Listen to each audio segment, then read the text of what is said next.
работи зависат најмногу од структурата на стопанството.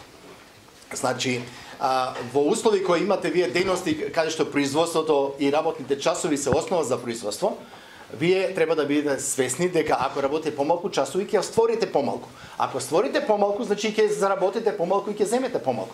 Дали во Македонија сега е момент да ние ги намалуваме работни часови и да ги намалуваме платите? Бидејќи во суштина, ако се намали производството и извозот, треба се намалат и платите. Тоа не е цел на никого. Ако обратно ги зголемуваме платите, а немаме зголемување на продуктивноста ни на производството, ќе треба да ги покачаме цените за компаниите да опстанат. А кој ќе ви дозволи да ги покачите цените кога денеска не сме ние затворена економија од бившите социјалистички фирми, не сме ние Албанија на социјализмот, па да го штитиме нашето стопанство? Ние сме отворено стопанство, либерализирано, значи конкуренцијата од надвор не може да ги плати тие наши зголемени трошци. Така да, мојот предлог е, бидејќи имаме и компании кои тоа може да го издржат, имаме високо софистицирани компании, имаме IT технологија, кај што креативноста е многу поважна, тие можат со грански колективен договор да работат и помалку од 40 часа, може да си предвидат такви права.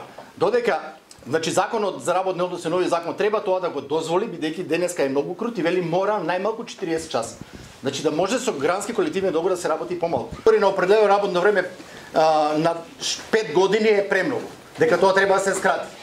Па ево ние прифатиме на 3 години.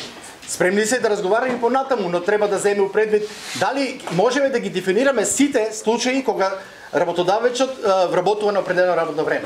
Значи, немојте заради, ако не бидеме прецизни, ако не ги предвидиме сите случаи, да ја намалиме отварањето на нови работни места и тоа да биде пречка или услов да се зголеми пак невработеност во Македонија. Значи, мораме да ги гледаме работите од сите страни.